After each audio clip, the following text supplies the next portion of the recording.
আজকে যে আমরা ইসলামিক গল্পটি বলতে চলেছি হযরত জুনায়েদ বাগদাদী রহমতুল্লাহ আলাইহ ও এক ইহুদির ঘটনা। হযরত জুনায়েদ বাগদাদী রহমতুল্লাহ আলাইহ এর সাথে জৈনিক ইহুদির খুব বন্ধুত্ব ছিল। একদিন ইহুদি তার নিকটে এসে কিছুক্ষণের মধ্যে চলে যাওয়ার জন্য ব্যস্ত হয়ে পড়ল। জুনায়েদ বাগদাদী রহমতুল্লাহ আলাইহ বলেন, কোথায় যাচ্ছ? ইহুদি বলল, আজ আমাদের একটি সমাবেশ আছে, সব ইহুদিরা সেখানে উপস্থিত হবেন, আমিও সেখানে যাব। জুনায়েদ বাগদাদী রহমতুল্লাহ আলাইহ বললেন, আমাকে তোমার সাথে নিয়ে চলো। ইহুদি বলল, আপনি সেখানে যেতে পারবেন না, সেখানে কোনো মুসলিমকে দেখলেই হত্যা করে ফেলবে। তিনি বললেন, আমি তোমাদের বেশ ধরেই যাব। জুনায়েদ বাগদাদী রহমতুল্লাহ আলাইহ তার সাথে সেখানে গিয়ে দেখলেন একটি আসন তৈরি করা হয়েছে। কিছুক্ষণ পর একজন বৃদ্ধাকে সেই আসনে বসানো হলো। এই বৃদ্ধা প্রতি বছর এখানে বসে জনতাদের একটাই মাত্র উপদেশ দিতেন।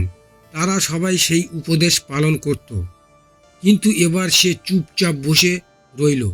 ভক্তরা বলে উঠল, আপনি আজ কিছু বলছেন না কেন?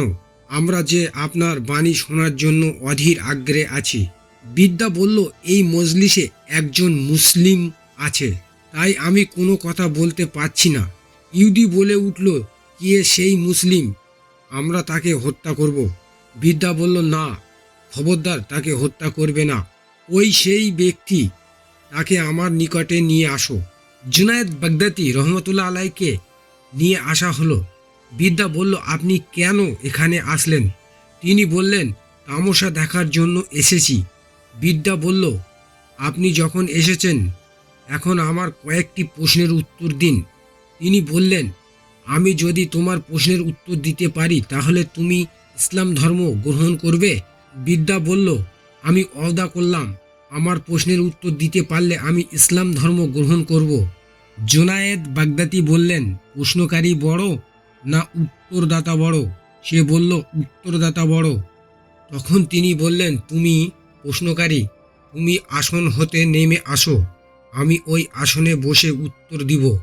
বৃদ্ধা নেমে আসলো। তিনি গিয়ে সেই আসনে বসলেন। আচ্ছা, প্রশ্ন করো। বৃদ্ধা বলল, 1 নাম্বার প্রশ্ন, আপনারা বলে থাকেন বেহেশতে এত আহার করা হবে, তবুও পায়খানা প্রস্রাবের প্রয়োজন হবে না।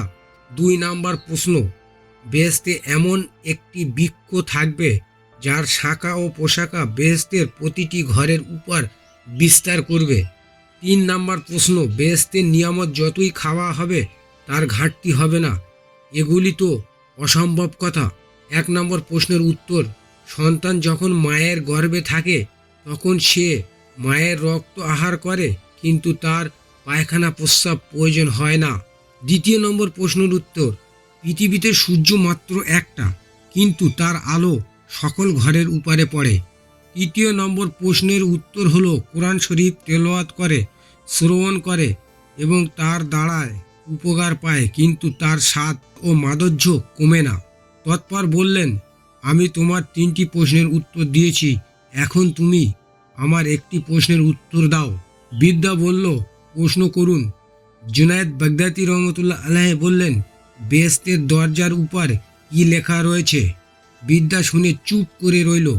সব ইহুদিগণ বলে উঠল, আপনি আমাদের ধর্মীয় নেতা, আপনার 3টি প্রশ্নের উত্তর দিয়েছেন, আর একটি প্রশ্নের উত্তর আপনি কেন দিচ্ছেন না? বৃদ্ধা বলল, আমি যে উত্তর দিব, তোমরা যদি তা মেনে নেওয়ার অঙ্গীকার করো তবে আমি উত্তর দিব।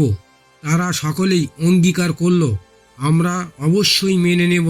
বৃদ্ধা বলল, বেহেশতের দরজার উপর লেখা আছে, লা ইলাহা ইল্লাল্লাহু মুহাম্মাদুর রাসূলুল্লাহ। এই কথা শুনে সকল ইহুদি কালেমা পড়ে মুসলমান হয়ে গেল এবং ইসলামের সুশীতল ছায়া আশ্রয় গ্রহণ করল। সুবহানাল্লাহ।